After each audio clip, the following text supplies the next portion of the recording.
ఉదయకాలమున బలపరచు దేవుని వాక్యం చూద్దాం ప్రియులారా. కీర్తనలు 68వ అధ్యాయము 28వ వచనము.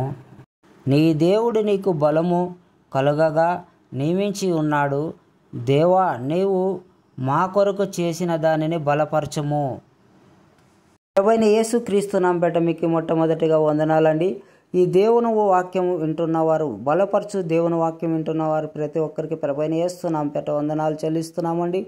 ఎక్కడే కానీ స్కిప్ చేయొద్దండి, చివరి వరకు ఈ దేవుని వాక్యం వినండి, అది ఆశీర్వాదకరము. ప్రతి ఒక్కరూ ఈ కొత్త వారు చూస్తుంటే ఖచ్చితంగా ఒక లైక్ చేయండి, సబ్స్క్రైబ్ చేసుకోండి. ఒక 10 మందికైనా మీరు ఈ వాక్యం షేర్ చేస్తున్న వారు అవుతారని ఆశిస్తున్నాము. ఖచ్చితంగా మీరు 10 మందికైనా షేర్ చేయండి. రండి మరి ఈ వాక్యంలోకి వెళ్ళదామండి. ఉదయకాలమునే మనము హెల్తీగా ఉంటూ ఆరోగ్యాని కోసము మనం ఉదయకాలమునే లేవగానే ప్రతి ఒక్కరు బ్రేక్ఫాస్ట్ చేస్తాం. బ్రేక్ఫాస్ట్ చేస్తూ ఆ బ్రేక్ఫాస్ట్ చేయడం వల్ల మనకి దాని ద్వారా శరీరానికి కావలసిన శక్తి లభిస్తుంది. దేవుడు మనిషినికి ఏమి కావాలో, దేని ద్వారా బలము పొందగలడో, శారీరకంగా కావలసిన ఆహారాన్ని సిద్ధపరిచిన వాడుగా ఉన్నాడు. అలాంటి ఆహారాన్ని దేవుడు ఇచ్చి మన శరీరాన్ని అయితే మనం బలపరుచుకుంటున్నాము. మరి బలంగా దృఢముగా అవుతున్నాము, శక్తి పొందుతున్నాము. మరి అనేక మంది కూడా అనుదినం చేస్తున్నది అదే పనే కదా. అలాగే మన శరీరము నిమిత్తము మనం ఎంతగానో జాగ్రత్త తీసుకుంటాం.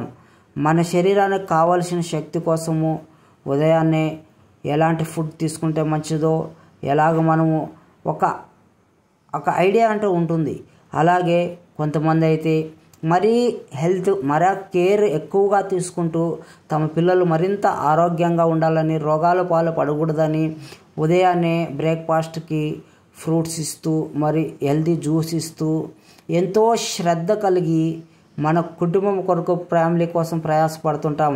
అయితే మంచిదే, దానికైనా మరి పిల్లలకి కూడా మరింత బలానికి ఇవ్వడానికి శక్తి కలిగిన పాలు చేత ఇస్తాం మన పిల్లలను. ఎందుకంటే వాళ్ళు శారీరకంగా ఎదగాలని, వాళ్ళు బ్రెయిన్ ఎదగాలని, మరింతగా బలపడాలని, దృఢం అవ్వాలని ఇస్తాము. మంచిదే, ఇవన్నీ మంచి అలవాట్లే. దీనికైనా ముఖ్యమైనది మన ప్రభు అయిన యేసుక్రీస్తు వారు మన కొరకు ఆయన ఆ శిలువలో మరణించి ఉన్నాడు. మనం ఆత్మీయంగా బలపడాలి. ఆత్మీయంగా బలపడడానికి ఎలాంటి ఆహారం తీసుకుంటున్నాం, ఎంత జాగ్రత్త తీసుకుంటున్నాం అనేది ముఖ్యం ఇక్కడ. అదే ఉదయకాలము శరీరానికి కావాల్సిన ఆహారం కంటే ముఖ్యంగా శరీరంలో ఉండడానికి, మనం జీవించడానికి శక్తిగా ఇవ్వడానికి, శరీరం సజీవ లెక్కలో ఉండాలంటే మన ఆత్మ దృఢముగా ఉండాలి, మన ఆత్మ బలముగా ఉండాలి. అప్పుడే శరీరానికి విలువ. శరీరంకు ఉన్న శక్తిని బట్టి ఉన్నప్పటికీను ఆత్మ లేకపోతే శరీరం వ్యర్థమే. కాబట్టి ఆత్మీయ బలము కావాలి. ఆత్మీయ బలము ఉన్నప్పుడే మనము సజీవంగా ఉంటాము. ఆ ఆత్మ బలము చేత ఎక్కడ దొరుకుతుంది? ప్రభు అయిన యేసుక్రీస్తు వారి పేరిట మనం ప్రార్థిస్తున్నప్పుడు ఉదయకాలంలో మనం ఆయన కుటుంబముగానే మనం ఉదయకాలమునే ఆయన సన్నిధిలో మనం మోకరించిన వారము, ఆయన సన్నిధిలో మనం గడిపేవారుగా ఉంటూ ఆయన సన్నిధిలో మనము ఆత్మీయంగా బలపడుతూ స్థిరపడుతూ వారుగా ఉండాలి.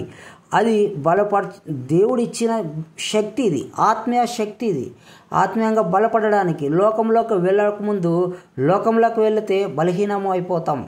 ఆ బలహీనతలో పడిపోకున్నట్లు మనం ప్రతిరోజు ఆహారం ఎలాగైతే తీసుకుంటున్నామో, ఎలాగైతే మనకి కొద్దిగా బలహీనంగా అయిపోతేనే, మన శరీరం నీరసం అయిపోతేనే ఎలాగ మనం ఆహారం చేత నింపుకుంటూ శక్తిని పొందుకుంటామో, అలాగే దానికైనా ముఖ్యమైనది ఆత్మీయ బలము. లోకంలో మనం శోధనలను జయించాలంటే మనకి ప్రార్థన శక్తి కావాలి.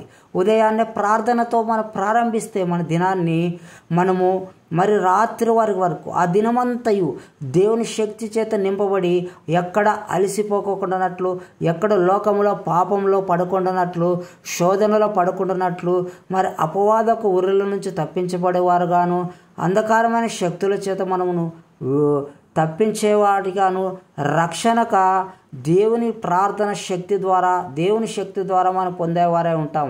కాబట్టి ప్రియులారా, ప్రార్థన మన ఉదయకాల సమయంలో మన జీవితానికి ఎంతో ముఖ్యము. దేవుడి వాక్యం దీవించును గాక.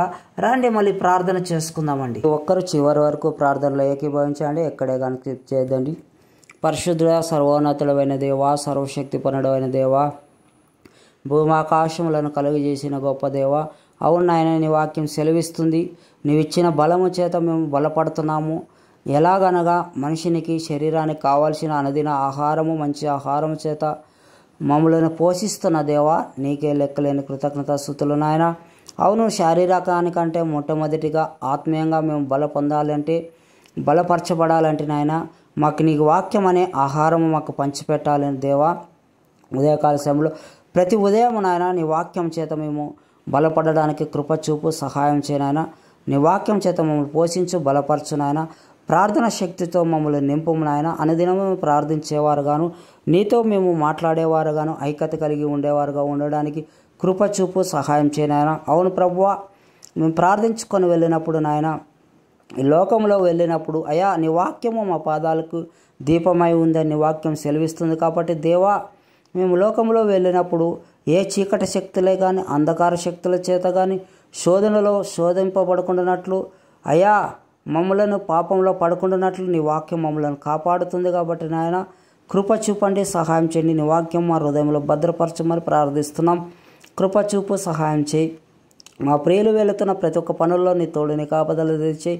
ఉదయకాల సమయంలో నాయన అనేకులు ఆఫీసు పనుల నిమిత్తం కావచ్చు, డాక్టర్స్ వాళ్ళ వృత్తి నిమిత్తం కావచ్చు నాయన, మరి కష్టాకారతమైన ఎన్నో కష్టంలో, పేదరికంలో వారు వెళ్ళవుతున్న ప్రతి ఒక్క పని పాటల్లో నీ తోడు, నీ కాపుదల దయచేయి.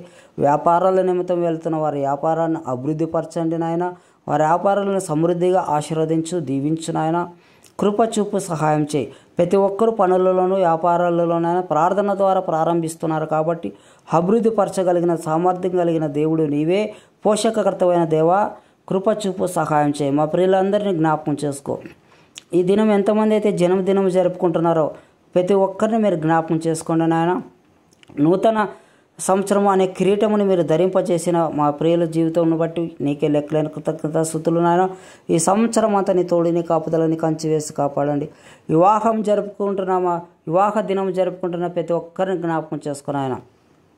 వివాహం అనే విషయంలో ఘనమైనది గనక ఘనంగా మీరు జరిపించినందుకు స్తోత్రములు నాయన.